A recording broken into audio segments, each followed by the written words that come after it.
Maayong hapon. Welcome to Ilomoka collaboration with the Art Response Project.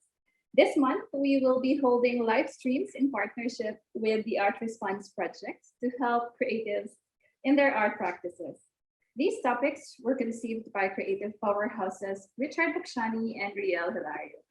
Today's topic will focus on intellectual property rights for the visual artist. I am Ellen, your host for this series of talks. Let's start today's session with a quote. The copyright bargain, a balance between protection for the artist and the rights for the consumer. This was said by Robin Gross. So this is an important thing to remember going into this afternoon's discussion. So to start this afternoon's talk, we have a question here for the artists watching.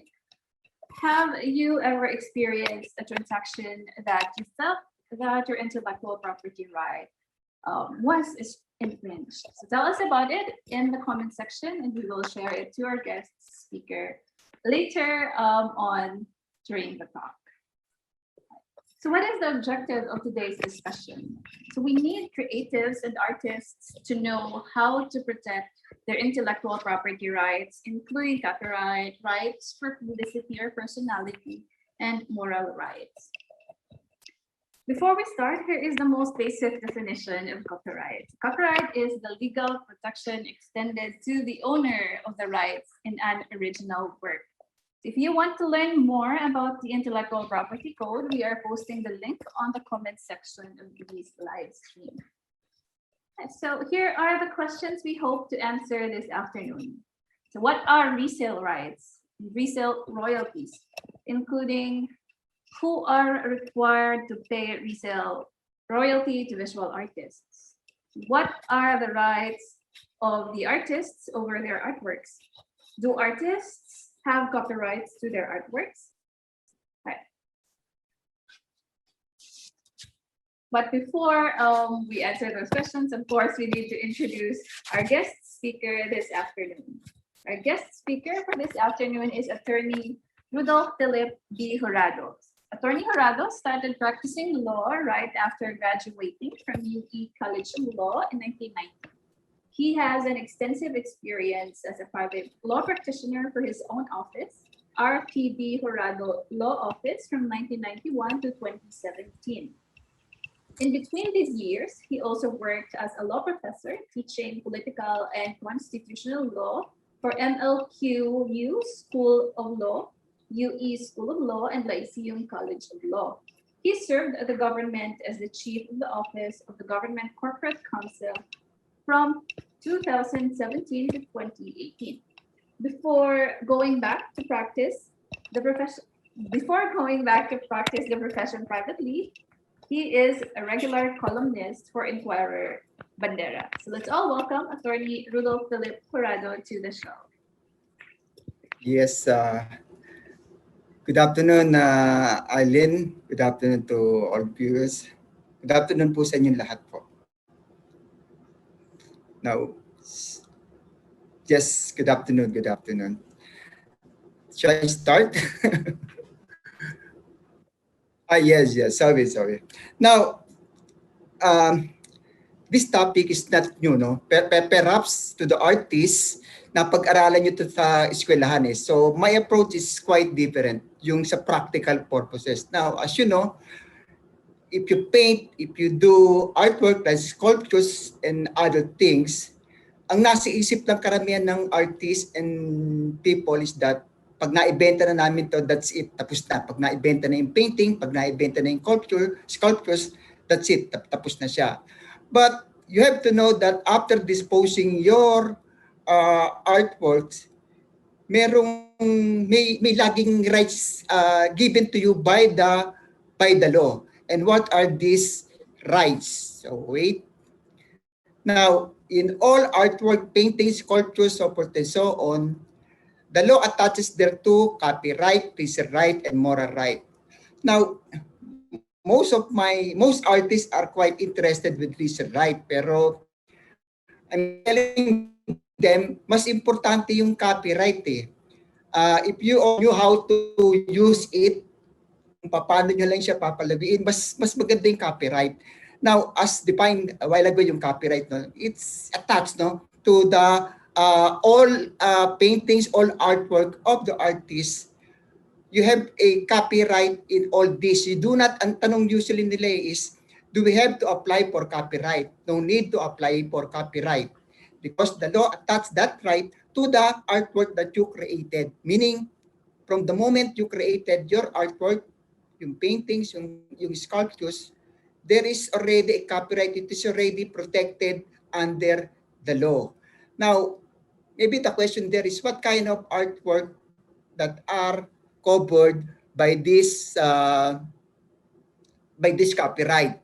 Now, the law is very clear, no? It enumerated several artwork. I'm referring to paintings, drawings, sculptures, photography, and lithography. 5 lang ang sinabi na covered ng copyright.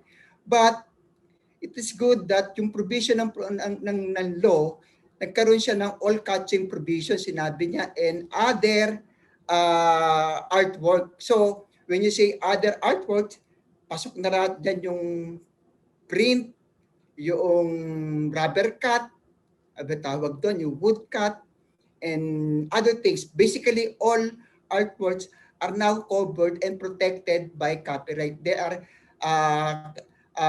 protected by the law. Now, ang tanong sino ba, kanina ba itong copyright? Kanina ba napupunta? Now, let me put this way, no? As I said, di ba, kasama paintings and sculptures, drawings, so forth and so on. Punta muna tayo sa paintings, which is also applicable to other artwork. Now, pag gumawa ka ng paint, pag nag-paint ka, pag gumawa ka ng sculptures, as I said, sa iyo yung physical artwork sa iyo, no? Pero hindi lang 'yun ang sa iyo. Yung other rights, yung copyrights nasa sa iyo rin. So pag binenta mo 'yun, yung painting and artwork mo, then ang tanong doon, kanino yung copyright? Doon ba sa artist na nagbenta o yung sa nakabili? Now, the general rule is that doon sa artist, the copyright still remains with the artist. Ang nabili lang ng art collector o yung bumili is the physical being, yung artwork lang, yung painting, yung sculptures lang o yung drawing. So yung buyer, wala sa kanya yung copyright. But is there will be a situation na yung buyer or art collector, siya rin na makakuha ng copyright?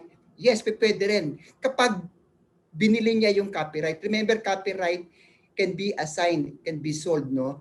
So, as a rule, kung walang kontrata, ang binenta mo lang is yung artwork, yung painting and sculptures. Hindi kasama yung copyright. Sa iyo napunta, it remains with you, yung artist, no? Now, what if nagkaroon ng collaboration, yung artwork collaboration, yung painting, 3, 5 ang gumawa. Kanina mapupunta yung copyright, 5 kaming nag-drawing niyan. Now, kapag collaboration, no, ang mangyayari niyan is that all artists owns a copyright. So divided into 5 kung 5 sila. Kung 4 sila, divided into 4, so forth and so on. Again, the copyright remains always with the artist. Now, what if I was employed? Empleyado ako doon sa isang art museum or art galleries at nagpaint ako doon. Kanino mapupunta yung copyright? Sa artist ba o doon sa owner, doon sa employer ko? Now, the rule is quite complicated, no? Now, it's like this. Let's say si Pedro, he was hired as accountant doon sa isang museum, private museum, o kaya isang malaking art galleries. Accountant siya, ang job description niya is to do accounting. Wala doon sa job description niya is to paint for the museum or for the art galleries. Now, if that is the case, yung copyright doon sa artist. Kasi although I am employed doon sa art galleries or sa art museum, my job description is not to paint but to do accounting work. So both the physical artwork, yung paintings o yung sculptures, and the copyright belongs to the creator. Okay. Now, what if you were employed and your job description is to paint for the museum, to paint for the art galleries. In short, artist ka. Gumawa ka ng painting dyan para maibenta namin. What will be the situation? Now, the rule is very simple in this case. Put the physical here as well as the copyright. Kasi employed ka di ba? So, yung copyright as well as the physical artwork shall go or shall be owned by the employer. Okay. What if by commission? Let's say si Mr. Chua, sabi ng ganyan, artist, i-paint mo ko ng ginito for a fee. Now, kanina mapupunta yung copyright? Well, obviously yung physical painting, the painting itself mapupunta kay Mr. Chua.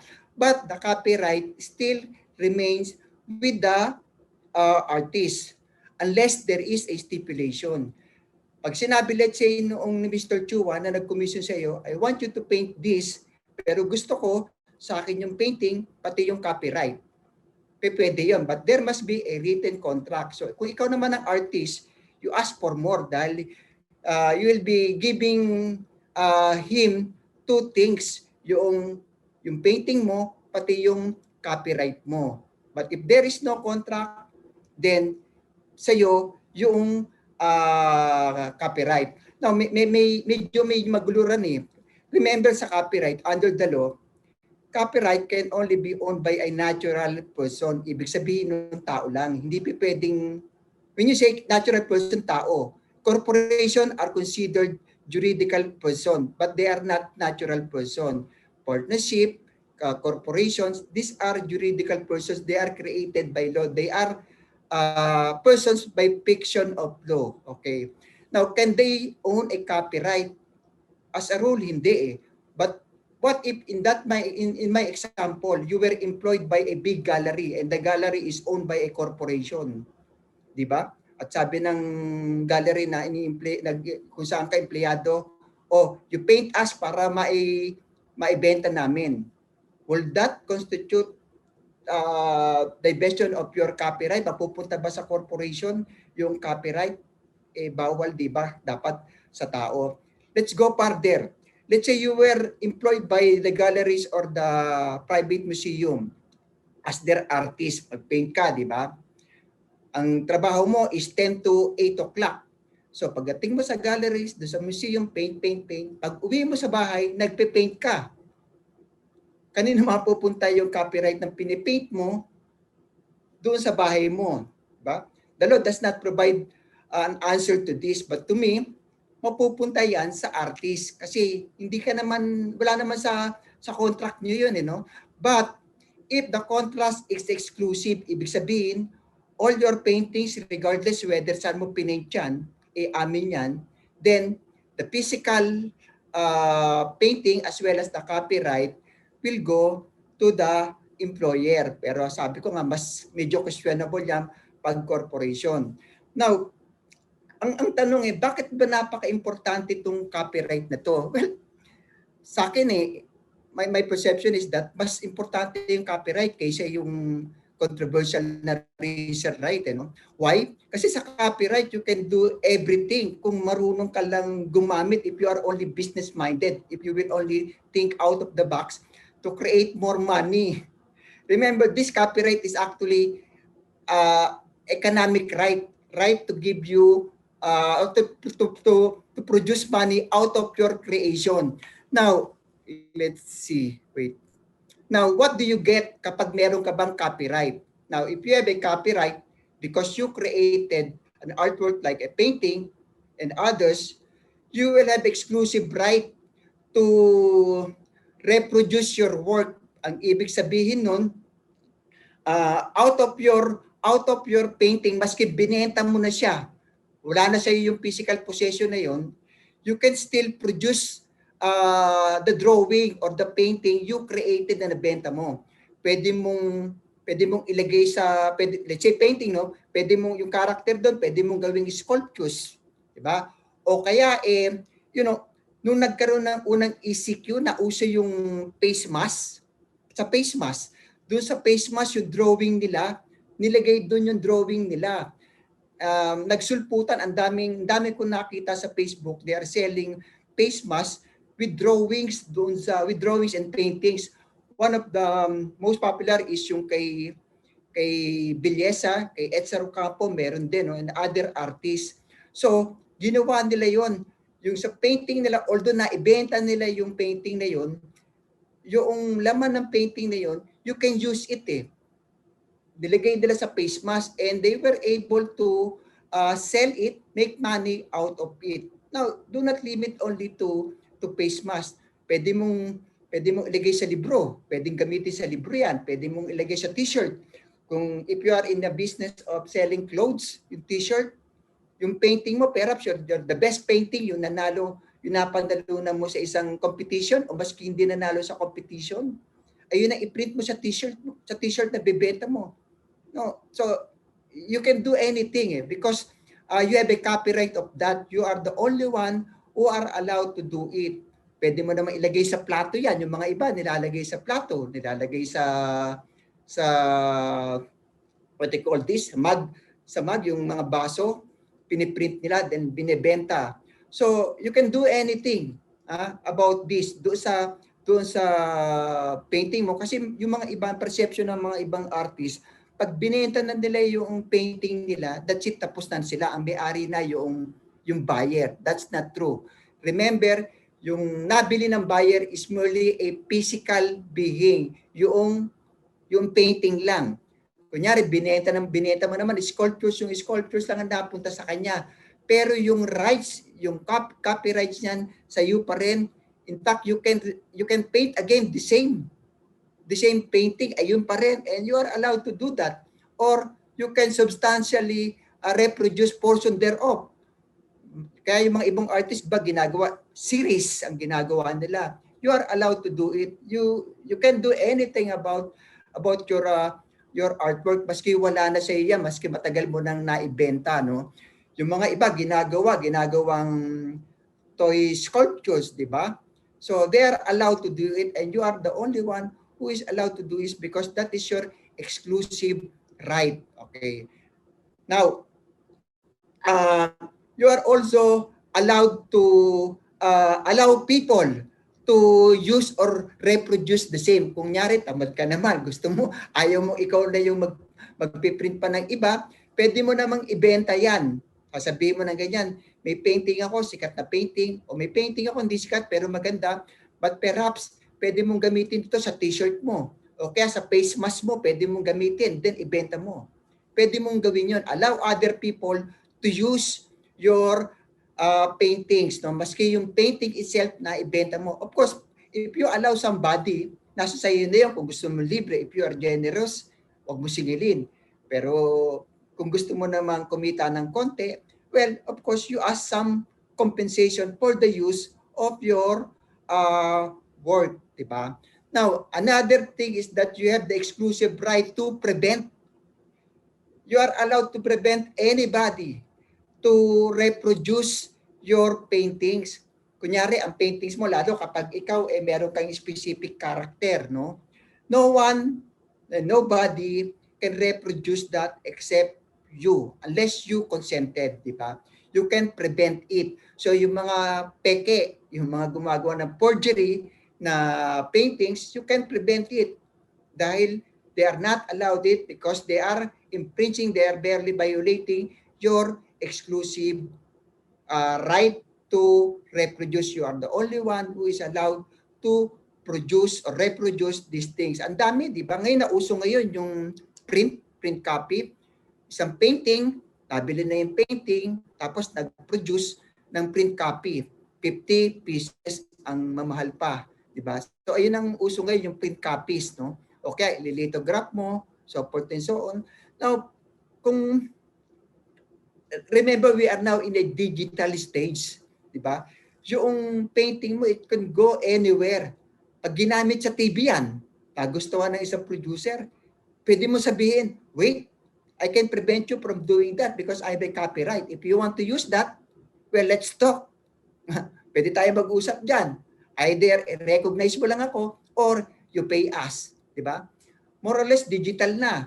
Let's say sa games, sa mga video games, ginamit yung karakter mo dahil meron kang sikat na karakter o nagustuhan, mas hindi sikat yung karakter mo, nagustuhan. Diba? Ginamit yun. Then, they have to ask they have to ask permission from you. Now, it's up to you if you want to be paid. But to me, siyempre, you have to be compensated. Now, as I said, this copyright is more of economic to help the artist. No? Kaya, maski binenta mo na yung paintings mo, yung any of your artwork, you can still do anything doon sa painting na yun. Yun din sa physical aspect, yung laman nun. You can reproduce anything, so forth. Kung gusto mong ibenta, that is allowed. Now, sino ba ang may copyright, no? Now, as a rule, the law is that all Filipino artists, all Filipino creator are allowed to have a copyright. So kapag Pilipino ka, so automatic, wala kang problema. How about if you are not a Filipino? Now, depende, no? Ikaw ba is habitual resident sa Pilipinas? So ikaw ba madalas ka pa sa Pilipinas, yung tawag natin is Filipino resident ka, although you are not a Filipino, you are American. You're American, you are Chinese, but you are a resident of the Philippines. So, you are also entitled to copyright. How about hindi ka Pilipino and you are not a resident or habitual resident of the Philippines? In short, you are purely a foreigner, nakatira ka sa Amerika. Can you still invoke this copyright? Can you still prevent anyone from doing this? Yes. As long as there is a treaty between your countries. In short, let's say sa Amerika, ina-allow nila yung Pilipino ron to have a copyright, then that American will also be allowed to have a copyright here in the Philippines. We call it Treaty of Reciprocity. Let's say, doon sa Amerika, assuming hindi nila nire-recognize yung exclusive, yung copyright ng Pilipino, then in such case, the Philippine law will not also allow American to have a copyright. Now, yung copyright for lifetime yan habang ikaw ay buhay, no? Let's say umabot ka na 90 years old, pwede mong gamitin yan.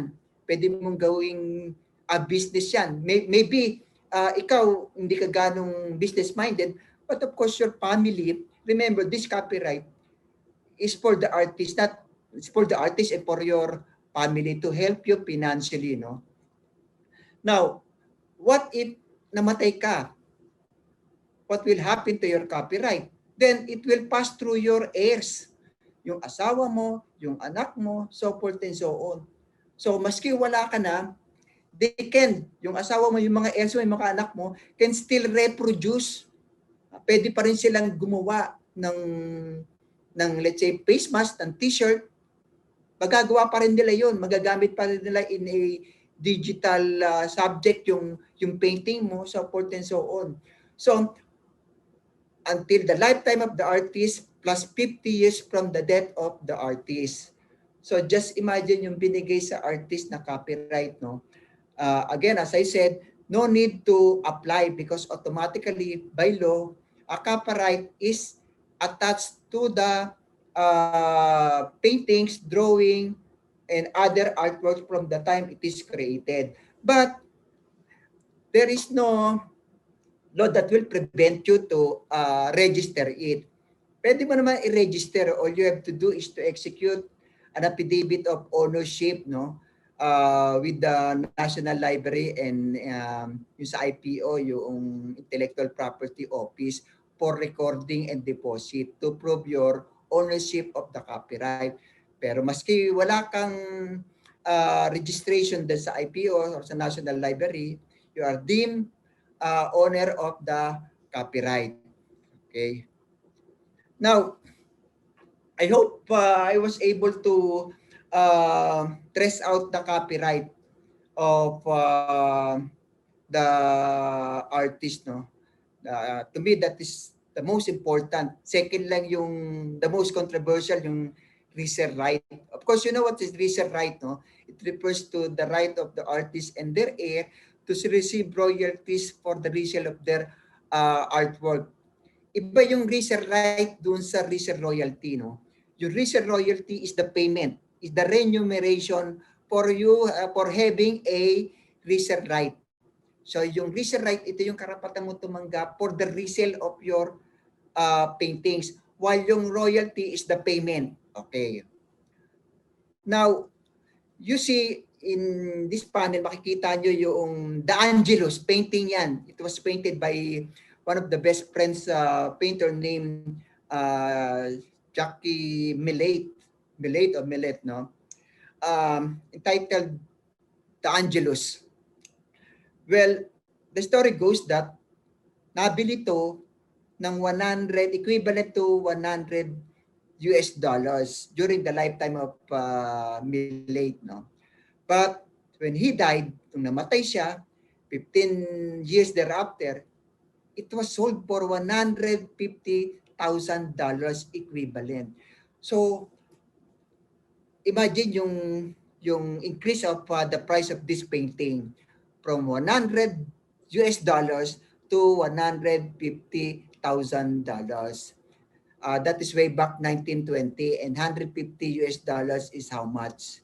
So because of that, nagkaroon ng group of artists there in Europe. Naisip nila, it's not fair. Sabi ng ganyan nila, we have to do something. We have to protect our right. We should be compensated for the increase of our artwork. So this resale right was born. Okay. Now, this resale right was first introduced in our law in 1972. No? It's called PD 49 or Decree on the Protection of Intellectual Property. Now, para sa mga batang artist, sa mga listener natin, ano ba yung PD? It's a presidential decree issued by the president. Now, take note, this was issued way back November 1972. During that time, Marcos exercised legislative power. Remember, September 1972, Marcos declared martial law, and one of the very first things he did is to close Congress. So walang Congress, napunta sa kanya yung power to legislate. So less than 2 months, he issued this Presidential Decree 49, wherein the first resale law was made or instituted in our law. Now, yung Section 31, which you see doon sa ano natin, is actually a copycat from a provision doon sa Berne Convention. Remember yung sinasabi ko sa inyo, yung tungkol sa The Angelus. So nagkaroon ng convention among the countries that is to protect the right of the visual artists. And one of this is to institutionalize yung resale right of the artist. So we adopted that because we are part and member of that convention. Now, if you will see in Section 31, sinasabi ran, in every sale, alisin muna natin yung list na para hindi kayo magulo. In every sale, after the first dispositions thereof, the artist or the heir shall have a right to participate in the gross price of the property of the paintings or the sculptures to the extent of 5%. Now, you will see in this law, dalawa lang ang binanggit na subject ng artwork. So, paintings and sculptures. Hindi kasama yung mga iba. How about drawing? Kasama ba drawing sa resale right? Now, if you will see yung mga batas natin, dinidistinguish nila, sineseparate nila yung drawing and painting. In short, nire-recognize ng batas natin na yung drawing is not a painting and painting is not a drawing. So painting as a rule is not included in the resale right. So remember, this is 1972. Noong 1972 pa lang, binigyan na ng resale right yung mga artist natin. Now, take note that in this provision sinabi, in every sale. So lahat ng bentahan ng paintings and sculptures, walang restriction. Hindi sinabi na bawal yung bentahan between two individual person. Bawal ang bentahan sa ginito. When you say in every sale, you mean lahat ng bentahan. Dapat lahat ng bentahan entitled ang artist doon sa painting and sculptures nila. How much? To the extent of 5%. Now, again, contrary to other critics, art critics, and artists, no? Hindi 5% talaga ang binigay. Ang sinabi ng batas is your resale right is up to the extent of 5%. So when you say to the extent of 5%, you mean, it could mean 1%, 2%, 3%, 4%, 5%. It should not exceed 5%. No? Medyo doon nagkamali, doon nagkagulo kasi hindi sinabi. Dapat ginawa ng batas 5% na lang, hindi na siningit yung extent. No? Now, until when this resale right shall exist, now under this law, it will exist during the lifetime. So during your lifetime, every sale noong painting and sculptures mo, entitled ka ng resale right for this much, for this percentage. Paano naman pag namatay ka? Again, pag namatay ka, it will be inherited and transmitted by your heir. You say heirs, you are referring to your children and the wife. Okay, sila yung magmamana for 50 years, di ba? Okay. Now, didiscuss ko na later, we stick with PD 49 muna, no? Kasi medyo complicated yan. You take note also that you will only be entitled, the artist will only be entitled after the sale. Yung pagkatapos ng unang bentahan. Let's say, gumawa ako ng painting, gumawa ako ng sculptures, binenta ko sa Egil. Nabili ni Mr. Chua, ni Mr. Chua, Mr. Tan. So that will be the second disposition. So in such case, you will be entitled after 50 years, pagkapatay mo, you will be entitled for every sale. Take note, for every sale after the per sale. Suppose, ginawa ko, hindi ko binenta but I donated it. Bibigyan ko libre. Well, dyan, namatay ako. Minanan ng anak ko. Would that be considered as first disposition? Yes. Pag binenta ng anak ko yan kay Mr. Chua, entitled na rin sila ng resale royalty. So that position. So as a rule, sa first sale, sa first disposition, hindi ka entitled. Doon ka lang sa second disposition or bentahan. Now, doon sa PD 49, nilist doon sa Presidential Decree 49 yung mga hindi kasamang artwork, no? And these are prints, copy, etching, engraving, so forth and so on. So you will take note, 5 ang binanggit or 4 lang yan. Mabuti na lang yung provision na to, may all catching provision na sinabi and all other artwork. So it appears, this one, print, etching, 4 lang sila, 5 printing, print, etching, engraving, so forth and so on. So kapag print copies, entitled ka ba sa resale? Hindi, because the law is very clear. Etching, paano kung yung nauuso ngayon, yung rubber cut printing, di ba? Entitled ka ba ron? Hindi. Engraving, hindi. Drawing, hindi. In short, very limited siya dun sa 2 lang. Painting, baka magtanong kayo, anong klaseng painting? canvas o ano ba yan? Oil or acrylic? Basta painting, no? Pasok yan. And sculptures. May nagtanong, paano kung toy sculptures? To me, pasok din yan, no? Any sculptures, pasok yan. You have a resale right for your sculptures regardless kung anong sculptures yan. So that is under PD 49. But under PD 49, may restriction. Sinabi sa PD 49, bago ka magkaroon ng resale right at pakakolekta ng resale royalty, you have to register it with the National Museum.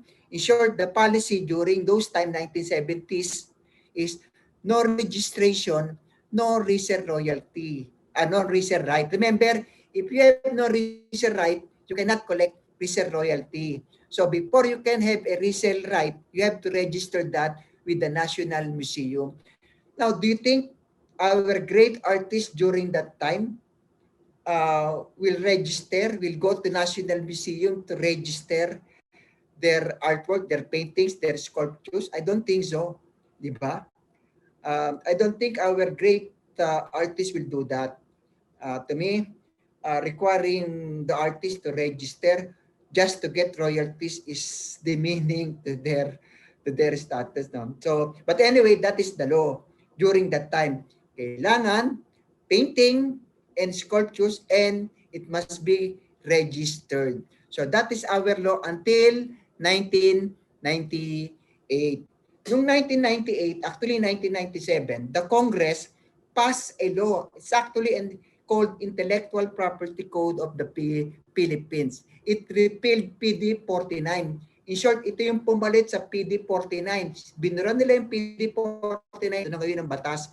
Yung Intellectual Property Code is a codification of all intellectual property, kasama yung trademark,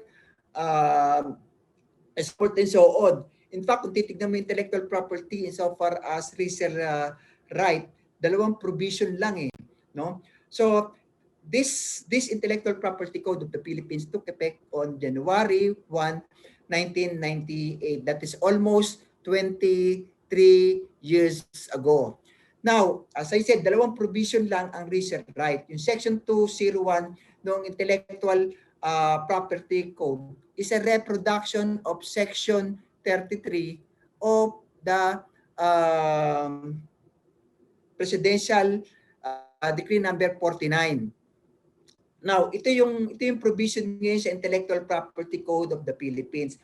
Walang pinagkaiba. It is actually a copycat of the provision of the Presidential Decree number 49. Ang pinagbago lang dyan, yung word na author. Kasi doon sa Presidential Decree, creator ang ginamit eh.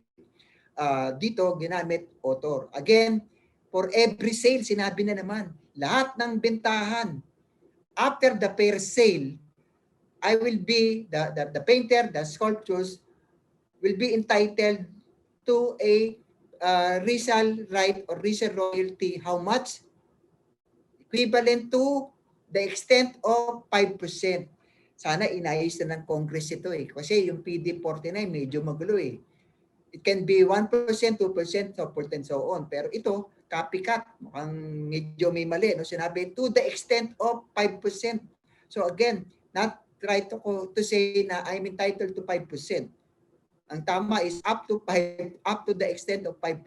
So it can be 1, 2, so forth and so on. Again, binalik na naman na Intellectual Property Code yung provision na hanggang kailan mo may enjoy yan. Well, hanggang buhay si author, hanggang buhay si artist, makakakolekta ako for every sale after the first deposition ng bentahan, donation, entitled ako. Pag namatay ako, for 50 years, mapupunta naman sa heirs ko. Now, when I was discussing din to some of my artist friends, medyo naguluhan sila.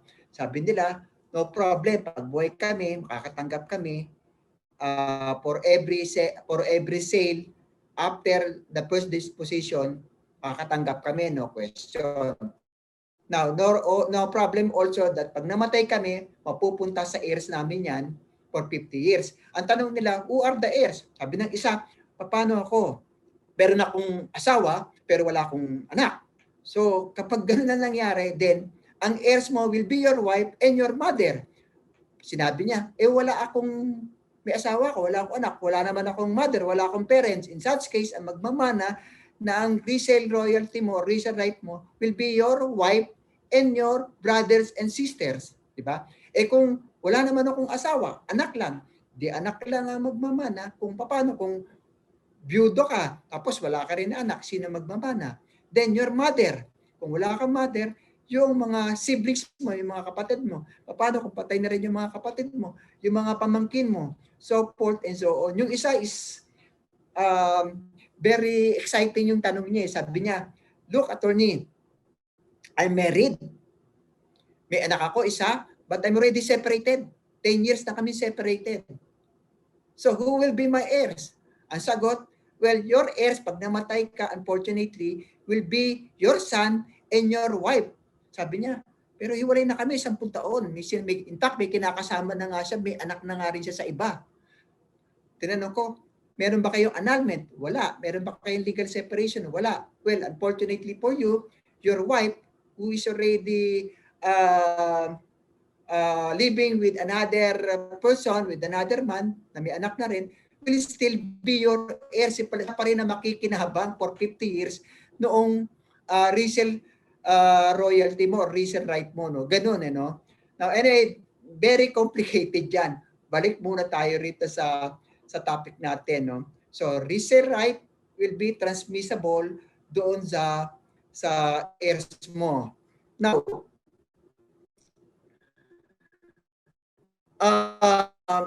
just like doon sa PD49, meron din siyang work not covered. No? Pareho rin, in fact, copycat, kinopya ulit doon sa PD49.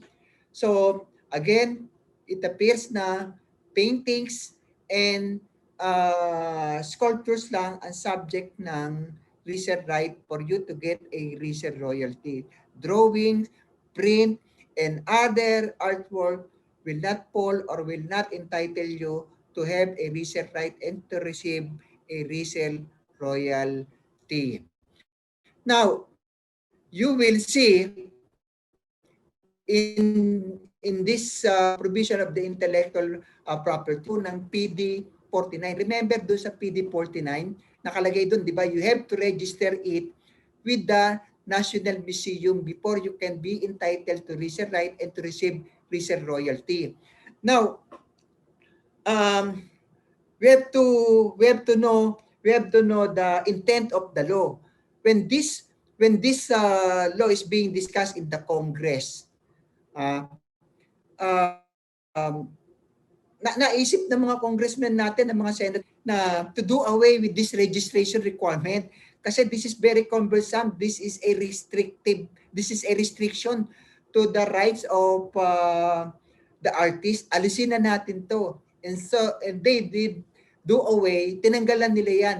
Hindi nila sinama. So under our existing law, under our intellectual property code, wala tayong requirement of registration. So from 1998 up to September 4 of 2020, you can demand for your resale right and demand for payment of resale royalty for your for all paintings and sculptures na binenta. Nagkaroon ng bentahan, you can demand, di ba? Because under the law, you are entitled thereto. Okay, let's make an example. Let's say nagbentahan 2015. Pedro, let's say ganito na muna, di ba? Meron akong painting na ginawa 2001, in-exhibit ko, nabili ni Pedro. Okay. Nabili ni Pedro ng let's say 100,000, that was 2001. 2015, binenta niya kay let's say kay June ng how much? 20 magkano? Binenta ng 1 million dahil nag-appreciate, di ba? Will you be entitled to resale royalty? Yes, you can demand. Kasi wala naman requirement very clear ang batas. Ang sabi ng batas, for every sale, maski both individuals, you can demand. So pwede ka mag-demand, pwede mo sabihin, oh, yung resale royalty ko kasi subsequent sale yan. Ang problema ng mga araw na yon is that dahil yung batas, both PD 49 and Intellectual Property Code, hindi pinix yung yung amount, sinabi lang up to the extent of 5%. So kung binenta, let's say ng, ano sabi ko, 1 million. So pag nag-demand ka ng 5%, 5% of 1 million is 50,000. No? Baka sabihin naman na nagbenta, sabi rito sa batas nito, up to 5%. So pwede kitang bigyan ng 1%, 10,000 lang, or 2%, 20,000 lang, so forth and so on. But the fact is that you are entitled to demand. In fact, pag hindi kang binayaran ng seller na yan, pwede mong i-demand eh. Remember, yung Intellectual Property Code took effect in 1998 and does not did anything. Hindi na kailangan ng implementing rules, hindi na kailangan ng mga subsequent law to be effective and enforceable. Enforceable na yan eh. Kasi nakalagay na sa batas na ganyan, entitled ka to participate to the proceed. No? So dapat maningil ka na.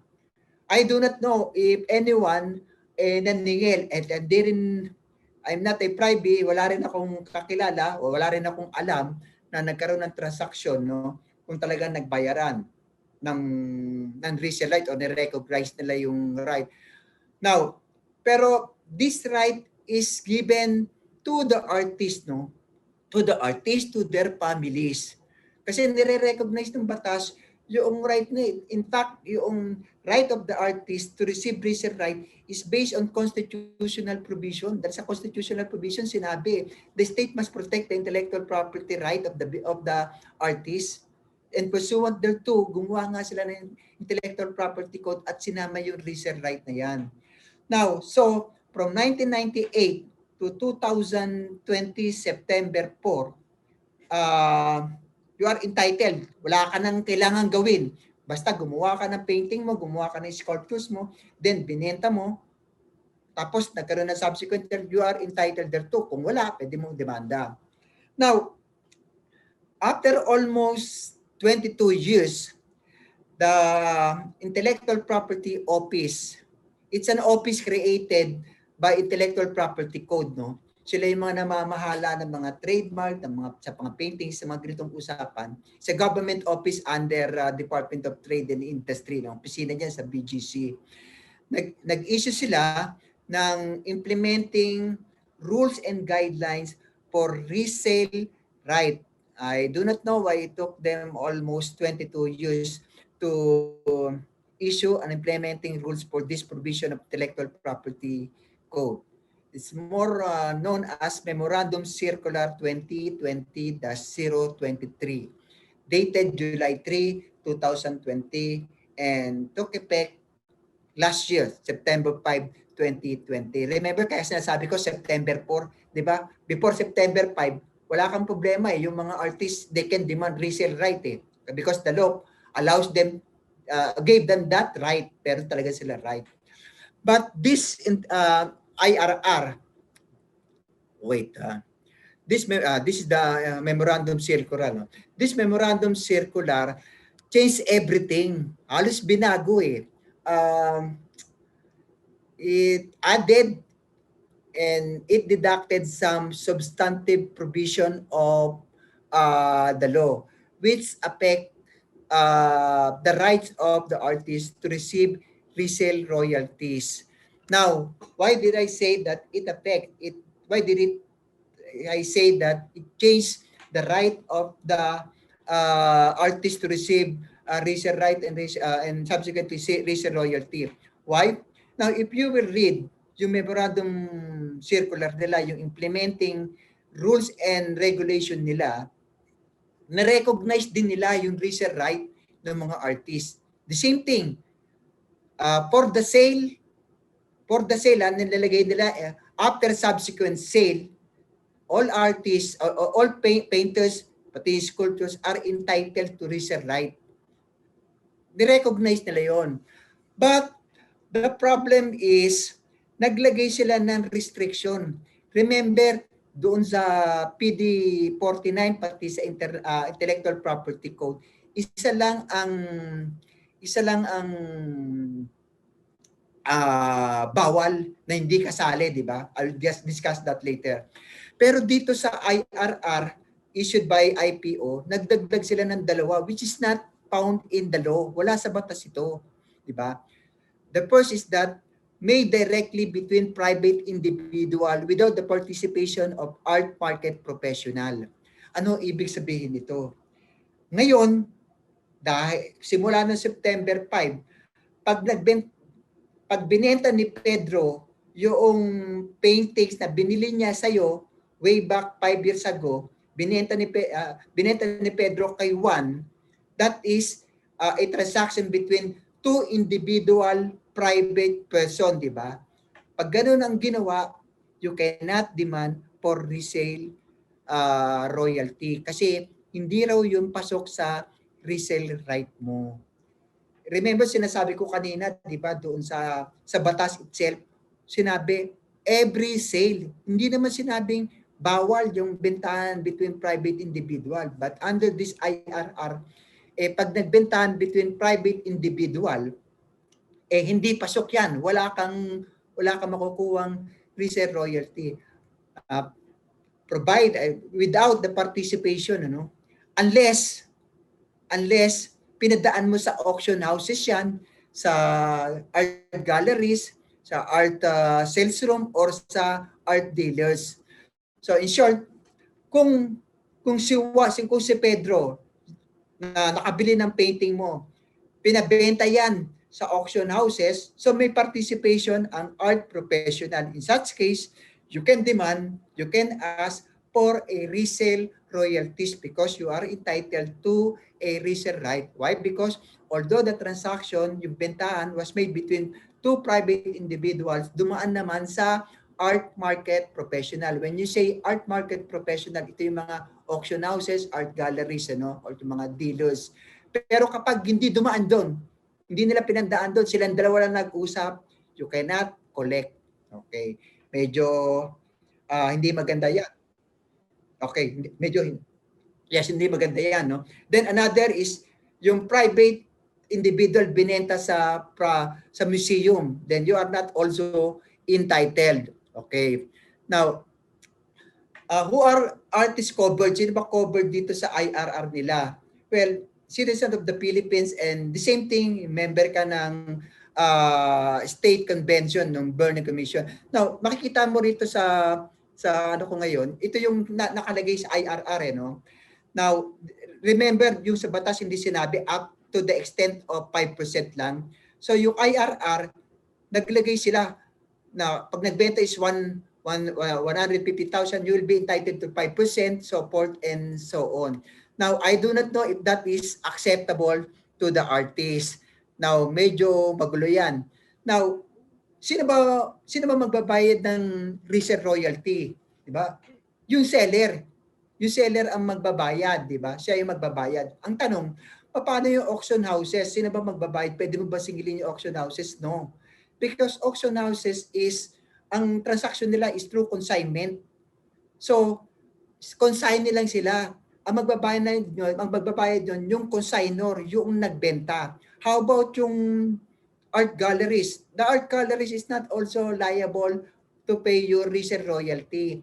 Ang magbabayad nun, yung nagpabenta sa kanila. Kasi ang alam ko, through consignment. The only exception to this is kung yung binebenta nilang artwork is sa kanila. Kung sa kanila mismo yon, then they will be liable to pay resale royalties. As again, yung resale royalty will pass, no? Pupunta yan doon sa mga anak mo. Now, worse, ditong sa IRR nito, binalik na naman yung no registration, no resale policy. In short, di ba tinanggal na to ng batas? Ngayon, kailangan i-register mo sa National Registry of Qualified Works doon sa Bureau of Copyright of Intellectual Property. In short, ang policy ngayon, para ikaw makasingil, para magkaroon ka ng resale right, kailangan the sale must involve auction houses. Kailangan na dumaan sa auction houses yan, sa art galleries, sa dealers, and kailangan na register sa National Registry.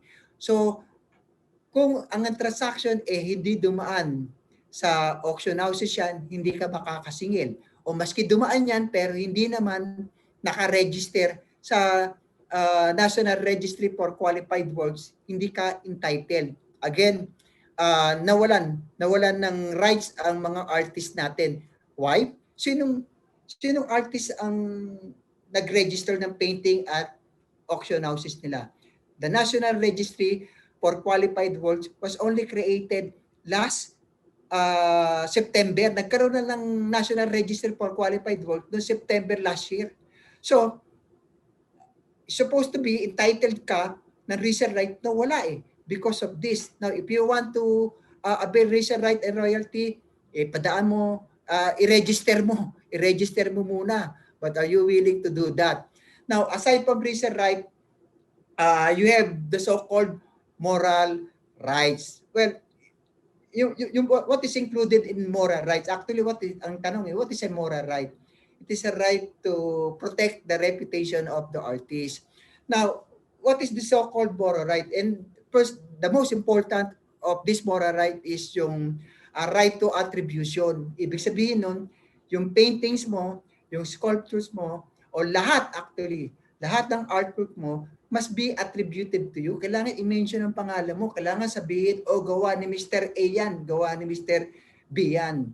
That is the obligation nung nagpe-present. You are entitled to be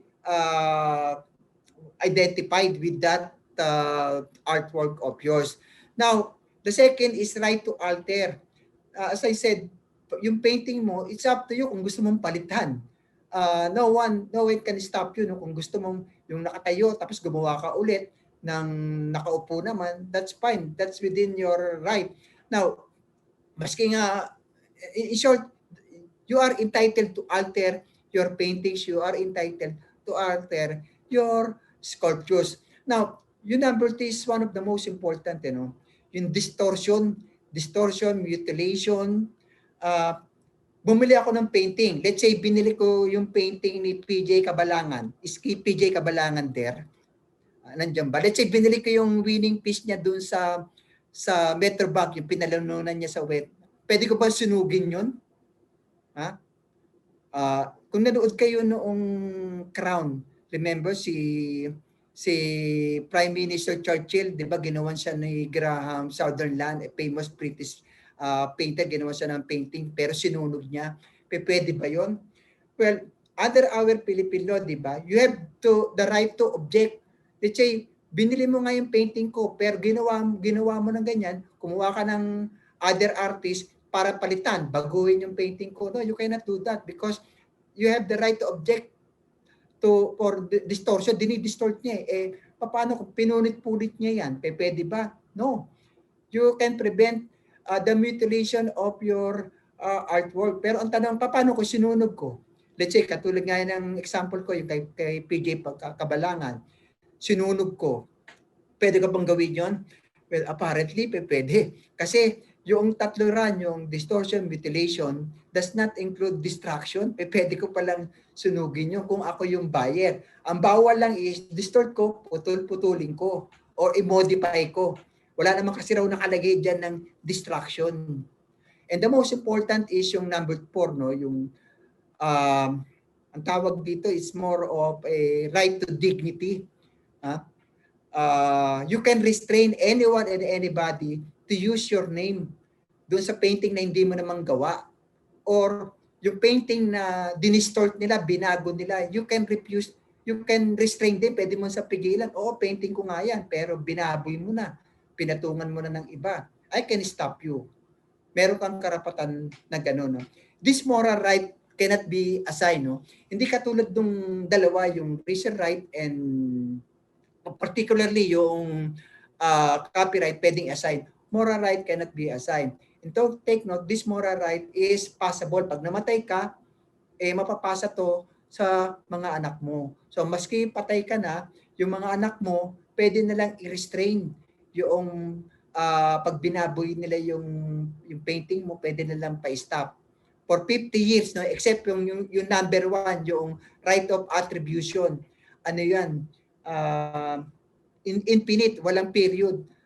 Kaya you will see yung kanila Juan Luna, kanila Felix Hidalgo, record pa rin ilagay yan maski lapse na yung period, because yung number one, yung right to attribution, right to be recognized, right to be identified, who painted that, sino gumawa ng sculptures, for life yan.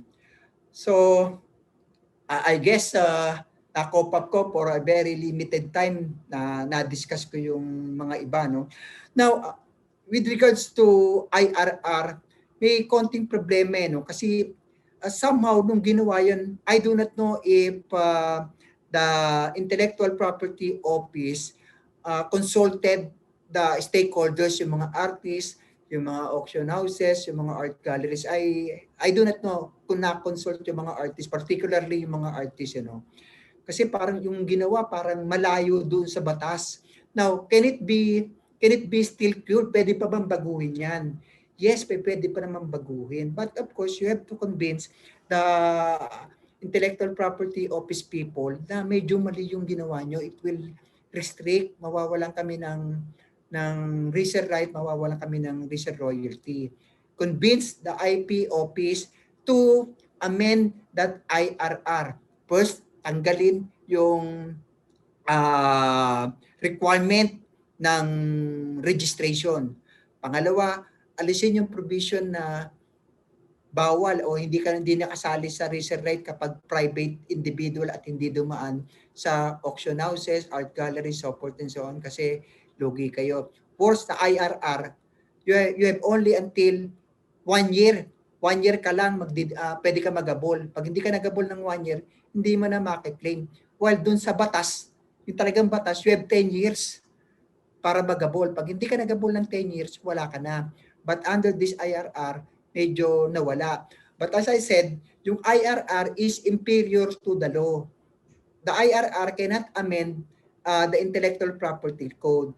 But this will somehow create chaos, magkakagulo ng konti. Kasi pag in-invoke mo yung resale right mo, baka sabihin, hindi dun sa implementing rules and regulation ng Intellectual Property Office, required kang naka-register ba yan? Tiyak, hindi naka-register yan.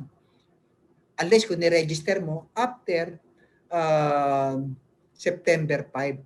I don't think anyone kung ni-register yan. Pwede naman pag-usapan. How about yung mga auction houses, art galleries? Pwede mo ba silang i-compel na baka naman pag naibenta, itabi nyo na yung 5%, 2%, 3%, tapos ibigay na sa amin. Well, unfortunately, you cannot compel them, kasi wala namang batas, maski sa IRR, hindi rin sinabi. Sayang yung IRR, binanggit na yung mga auction houses, dapat niligay na rin doon na the auction houses, the art dealers, the art galleries, sila na magbabawas tapos ibibigay na lang. Pero hindi ganun na nangyari. Obviously, the artists were not consulted when this IRR was created and made and issued by the Intellectual Property Office. Meron pang pag-asa kasi kapag hindi pumayag ang IP Office to amend that, your only recourse is to go to court judicial, which I will not recommend. It's draining financially and emotionally at matagal. Now, kung makukuha naman sa usapan lang, when I say usapan legally, above board, papakita nyo na sa IPO kung ano talaga ang batas, ano ang nangyari, ito talaga ang kalakaran, ganito nangyayari sa art community, baka makumbisi yung IPO to protect your right. Now, again, as I said, yes, as I said, no, for every paintings of yours, marami kayong makukuha. Hindi lang yung mabayad sa inyo pag binenta nyo yan, di ba? Pag nagbenta kayo ng paintings o yung sculptures, pag binenta nyo, hindi lang limited dyan sa first payment nyo. Meron kayong copyright dyan, meron kayong resale right dyan, at meron kayong moral right. Yung copyright and resale right is more on financial. This was made and inserted or made into law to help the artist. It will help you, it will help your family, it will help your future heirs, mga apo nyo, down the line, tutulong sa inyo. You have also to assert this. Kailangan kuhanin nyo, di ba? In fact, meron ng batas the artist can designate a group or society of artists para to represent them. Ang alam ko meron eh. Way back 2013, merong kinrate eh. Ang tawag is Filipino Visual Artists and Design Right Incorporated. Parang ganyan. Ang function nila is to see kung na-import, to see and impose yung economic right ng mga artists. So I hope na-cover ko, no? Okay ako sa lahat ng tanong open. As I said, you have to know, you have to exercise your right, not only for you, but to your heirs, to your family. Hindi nyo hiningi yan, binigay sa inyo ng batas.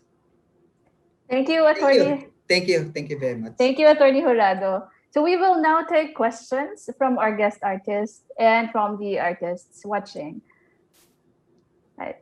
So our guest artist this afternoon is Carlo Kaakbay. He is a visual artist from Bulacan. So Carlo, tell us about your question. Good afternoon, Attorney. Good afternoon. Good afternoon, Richard. Thank you very much for this opportunity. My question is, if you're aware about the Lapu-Lapu painting that I did and it was used in the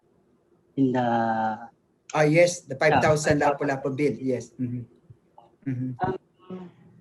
So I actually answered the email from the client, which is ACP, that they're asking me to. They actually tell me that they will use the portrait that I did as an inspiration for the 5,000 peso bill. Kasi okay. And actually added some elements in the portrait. My question is, can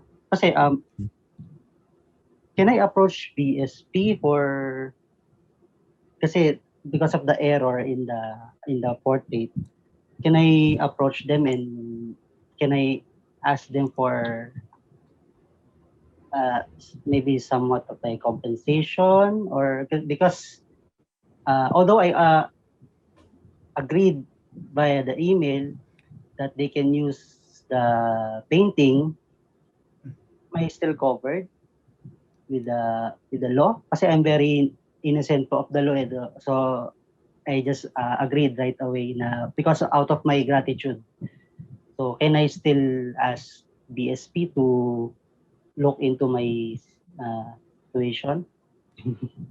Yes, Carlo. No. So what I understand is that you created a piece of painting, yung Lapu-Lapu, and this government office, National Historic Commission, asked permission if they can use it dun sa Lapu-Lapu, no? Now, the question is, did you consent? Pumayag ka ba? Yeah, I agreed to. Of course, I agreed. Was it in writing or in verbal? Through email. Verbally lang. Through email, ano? Because of the pandemic. When you gave your consent, did you ask for anything for compensation? No, I did not. Yeah. But I'm actually, kasi out of my gratitude, out of the feeling that you're very much going to be parang entitled, parang you're being very proud of the development. Parang parang kulang po yung email na yung reply ko. Yes. That's the problem, Carlo, no? Not aware of the law. Yes, that's the problem. You gave your consent. As I said, no, do not be too generous. You have a copyright. The law gave you copyright to help the artist. Now, under this situation, binigay mo yung consent mo eh. Ayun na mahirap na. Even if you are not aware of it, the law is very clear. No? Pag binigay mo yung consent mo, sasabihin nila, we did not force you. We asked permission and you gave permission. And the problem here is that you are dealing with a government institution, ano siya sa GOCC. Hindi ko alam kung GOCC, National Historic Commission, ano. Ang hirap sa government institution is that baka hindi ka mabigyan ng reserve royal ng capital compensation kasi wala doon sa budget nila. Government institution works within the framework of their budget. Pero ayun na isang nakikita kung magkakaroon ka ng problema, you give your consent. But there is no harm naman, protected. I have a copyright to this, no. Now, ang tanong ko, yung painting mo ba ayun ba mismo or they made some changes? May another question po nga po kasi is, it was because of the banknote does not have any full color rendition of any of its illustrations. So they definitely need to convert it into lines or drawings, illustration. But the very idea of the portrait, my concept is present, even the error. Okay. Yeah. So first, no, there was violation of your copyright, 'di ba? Nilagay nila 'yan. Pero nag-consent ka, 'di ba? Now, again, what I see is there is violation of your moral right, yung they modified it without your consent. Did you consent? Did you give your consent for them to modify, na baguhin? Kinuha ba nila yung consent mo? Kinuha nila yung consent? Actually, the email was very brief, sir. It's like 3 sentences lang. So parang they firstly greeted me, and then by the end they promise for acknowledgement. That is the whole essence of their very first email for this matter. But there's no mention of modification. So you were not informed about the modification. So there is a violation of your moral right not to modify your painting. So ginamit nila yung painting nila pero minodify niya, walang permiso. May permiso to print or to use it, but you did not give consent for the modification. So yun sa pangalawang tanong, modification, medyo maganda ang laban mo. Pero doon sa first question, medyo mahirap because nag-give ka ng consent eh. Okay, sir. Attorney, in relation to the topic about consent, no? Yung verbal consent ba, attorney, enforceable siya or dapat naka in written contract form?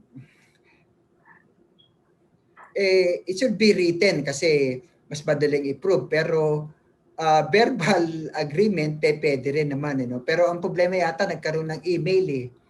So email communication is admissible as evidence under electronic law, magagamit. So my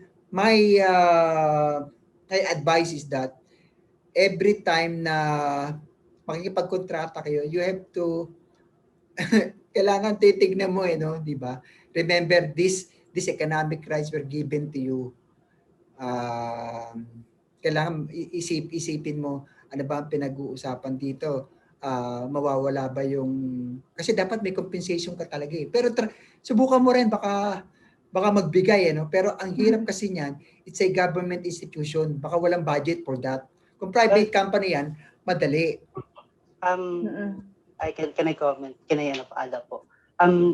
Because nga po I did some posting in my Facebook account, social media. So parang there are people who approached me and parang I got some ideas that PSP can compensate the artists like na ako ngayon, no? Parang they're very strict about the quality of the of the banknote, parang even yung errors dun sa mga previous banknotes na na-produce, parang because of their strictness, parang hindi na benefit yung gumawa. So in this case po, parang there is still copyright, there's issue about copyright po. So can I approach them? Yes. Now, Attorney. what I see there is yung mas maano ka ran doon sa sa moral right because they modified it without your consent. Sige. So hopefully, Carlo, you will be able to resolve this with the BSP or the NHCP as well. Thank you, Carlo, for raising this question. I know this question is also in the minds of other artists kasi there are instances then that this can happen to them. But we also have another question, Attorney Jurado. You might be familiar Yes. with this. This is in relation to what happened to the artwork of Elmer Rolongan.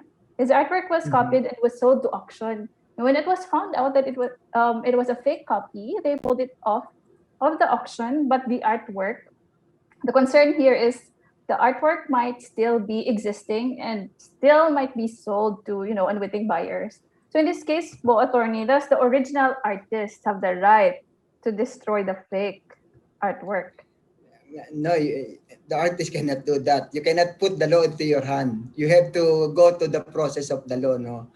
Hindi porket nakita mo, fake ito, kukumpiskay mo na, destroy mo na, no?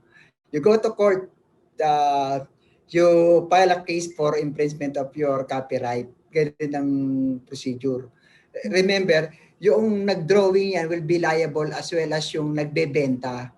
As long as yung nagbebenta, alam niya na fake yan or he is supposed to do it, no?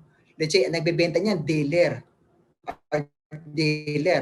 So, because of his profession, alam niya dapat yan. Pero kapag nagbebenta is talagang hindi mo naman masasabing may alam din tungkol sa artwork, then he or she will not be liable. Now, pag nag-file ka sa korte, ang unang hihingin mo ran is for the seizure para kumpiskayin yan, yung fake na yan.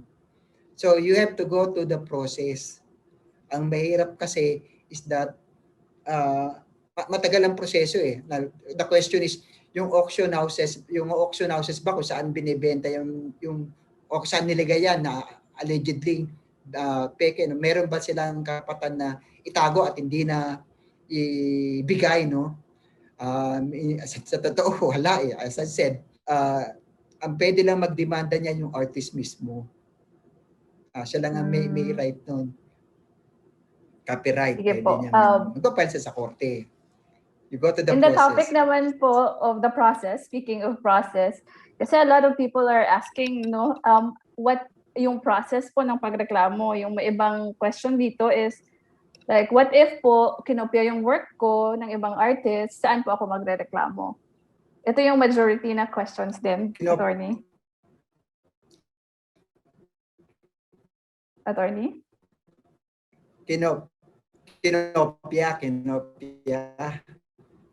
Kinopya. Magulo yung reception. Kinopya, medyo mahina yung ano. Ay, sir. Kinopya po. Kinopya. Allegedly. Okay.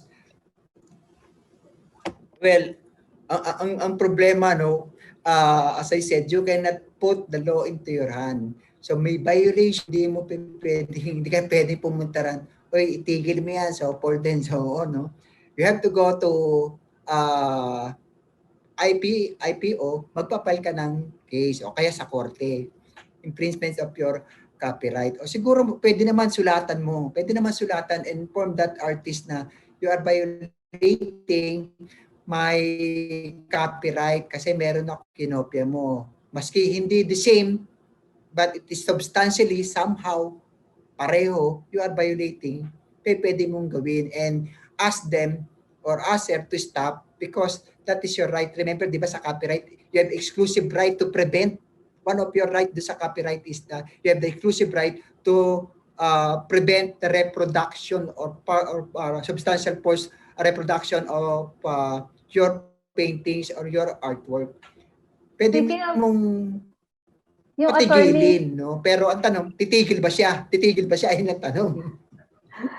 yun po, attorney, so you mentioned artworks po. Does it include, kasi there's a question here, does it include tattoos? Kasi someone asked, yung ibang artists daw are copying tattoo designs. So does it cover po ba tattoos? I did not get, Ay, yung sorry. tools. Tattoos po, tattoos. Oo, medyo, Attorney. Sir, medyo bad yata yung reception, no? yes. Ay, so can you hear me now? Kukumpiskain yung tools, parang ganon. Ay, tattoos po, tattoo. Kasi may tattoo artist here who asked if kinopya daw ng ibang artists yung tattoo design niya. Does it cover sa copyright po? Okay. Yung design lang, hindi naman. Well, papasok din yan, di ba sabi ko not only the reproduction of the entire artwork, but the substantial portion of your artwork. Kung kahawig, pasok din yan. Pag ganun na nangyari, send a letter, sabihin nyo, under my copyright, you are violating my copyright, please stop doing it. So, pwede nyo namang gawin yon. Pero, the truth of the matter is, paano kung natanggap niya at tinuloy niya pa rin, you know? How can you stop him? The only way to stop him is to complain. Mag-file kayo.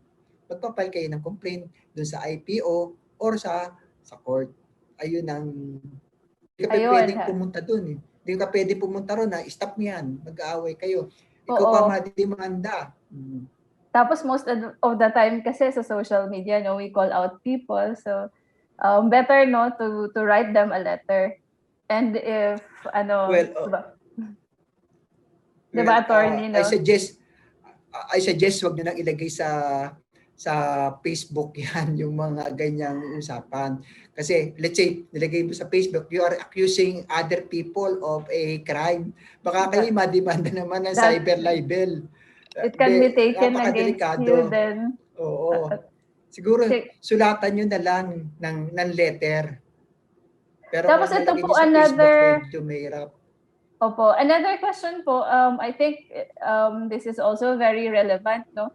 What if your work wins in a competition by a business organization?